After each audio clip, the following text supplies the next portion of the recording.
Dan, how much is there to it when teams go into the NCAA or Big Ten? Whenever they're heading into the postseason, people go, oh, but their last 10 they've done such and such. How advantageous is it for a team to be not just playing well, but winning games going into the tournament? I think it's important because I think that you're establishing, a collective thought of winning. A lot easier said than done, but I think, trying to be that team and what was it, 3 years ago, 3 of the 4 teams who were in the Final Four were not in going into the last week of the season. From Butler, UConn, and VCU, maybe? VCU, exactly, yeah. So, hitting that stride is obviously very, very important. It's one thing to talk about momentum. I mean, momentum comes from playing well. Right. But I mean, do you ever try to impart that to the players, that we need to get up ahead of steam here to carry us in? No, I think more so our approach is A, keep getting better. The results, if we're doing that, hopefully will take care of themselves, knowing that there's obstacles along the way, but just primarily keep, what do we have to do today to get better? And we're 120 practices in today, and you hope that there's a standard set.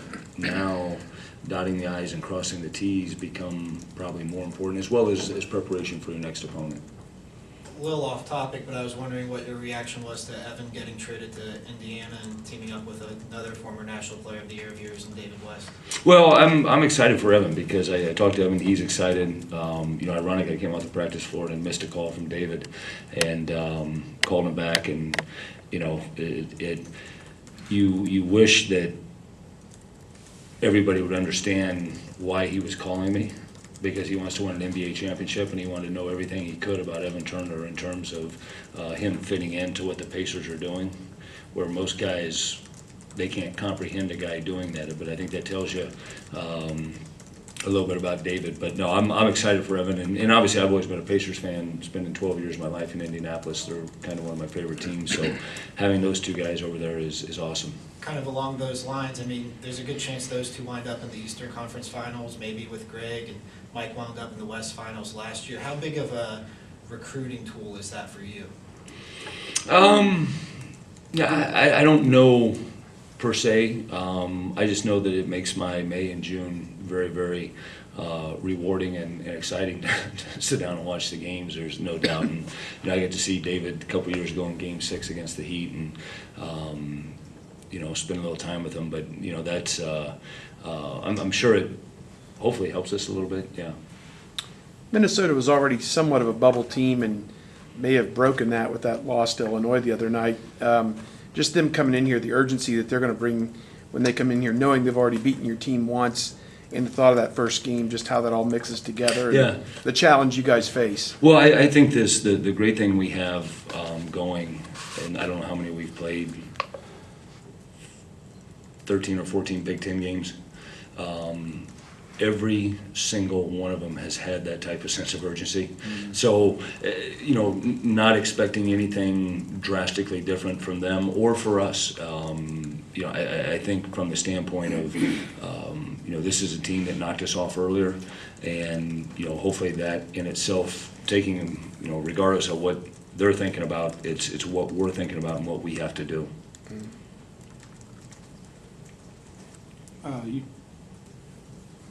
Sorry. Bob? Thank you. You talked last game after the loss up there that you worked for 3 days on the shots you should take, and you get into the game and you don't take them. So you obviously weren't attacking the zone the way you wanted to attack the zone. But what with that and the number of times you turned the ball over in that game, and that was when you guys were going down, what's changed? And Aaron talked about that a little bit, about what's the Cliff's Notes version of what's changed with this team in the last month or so. Yeah, I think that we're a better basketball team, and I'm sure they are too. I think that we have more of a sense of confidence in terms of what we're trying to do offensively now. You know, they turn people over, that's what they do. But some of the turnovers we had in that game were very uncharacteristic of who we are as a basketball team.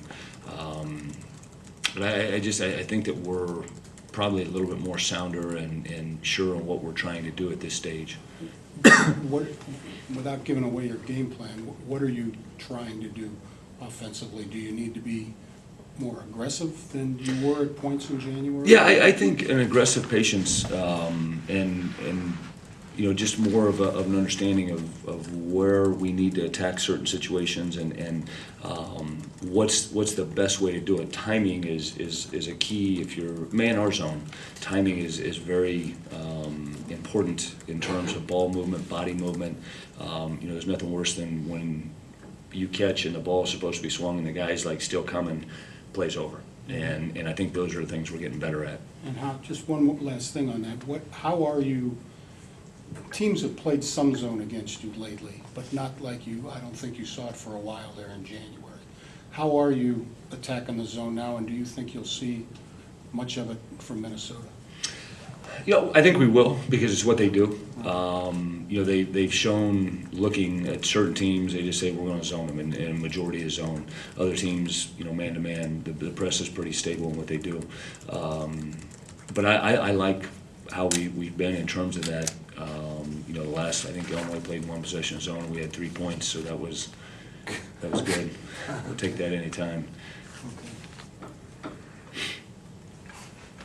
Dad, the results of games this year seem to have been unpredictable in the Big Ten. Are teams unpredictable? Has it been harder to scout opponents this year than maybe in previous years, or no? Not really, and here's why I say that. We, for I don't know how many years now, always seem to get the other team's best shot. So our guys know, and we tell them, you're going to get their best. It seems to happen that way. And, you know, in terms of the scouting, nothing's really different in terms of that, because I think it's more, and this is speaking from us, you know, we've been pretty consistent. Some teams have played really well against us, or they've done some certain things against us, but from our standpoint, we've sort of been who we are all the way through the season.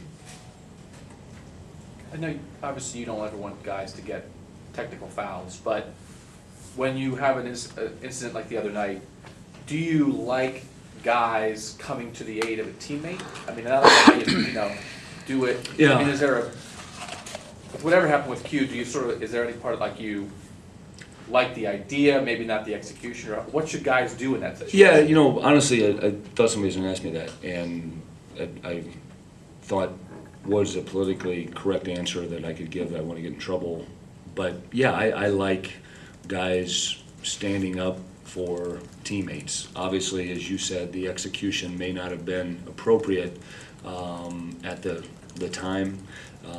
You know, having that control of but hey, things happen, and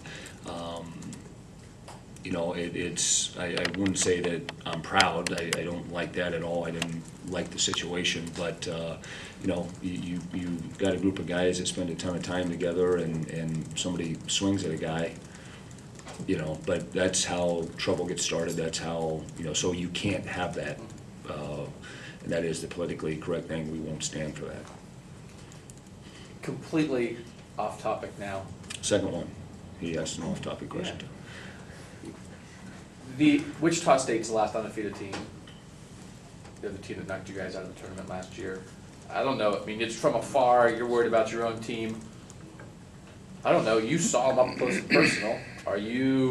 Did you think to yourself, you know, hey, that's a team that maybe has a chance to do something this year? I don't know. Yeah. Maybe at the time people didn't realize, you know, maybe Ohio State fans didn't realize what kind of team that was, and now obviously they're showing it. Yeah, I felt going into the game that they were playing, you know, just with what they had done through the tournament to Gonzaga, and, you know, in the first round, or no, second round. Yeah.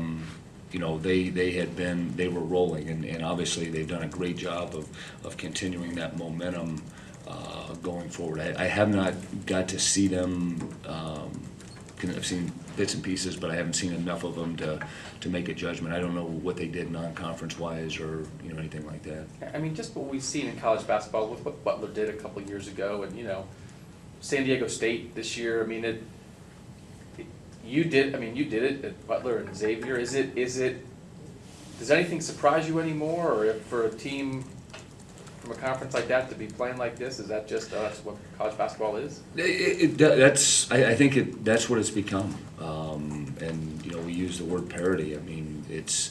I think one of the biggest things, if you don't have the, star-studded, one-and-done freshman class, the next greatest thing is probably fourth and fifth year guys that have been in the program, have been together.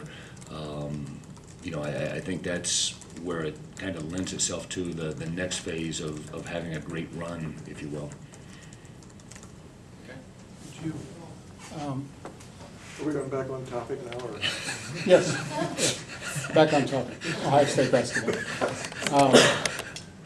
You've said this after recent games, and I think that people that watch your games a lot would agree if they've zeroed in on LeQuinton that his defense has gotten better.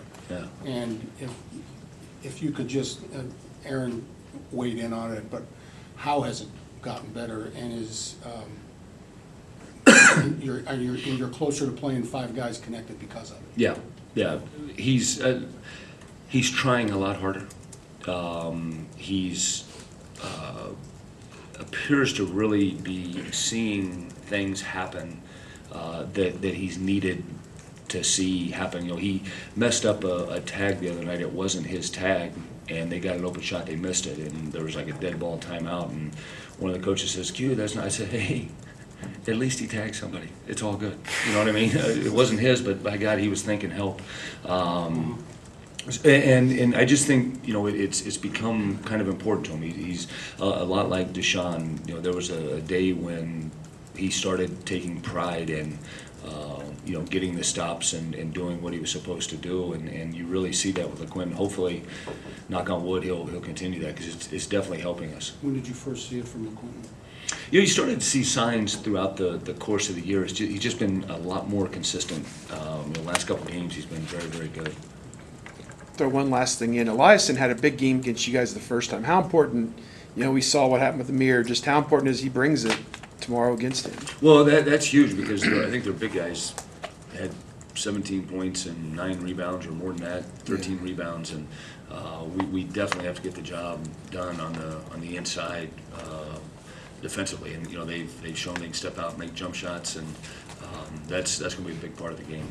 Thad, you've always talked about how you love smart players. Is this really the time of year when you see dividends in that, and that you're seeing now opponents for the second time?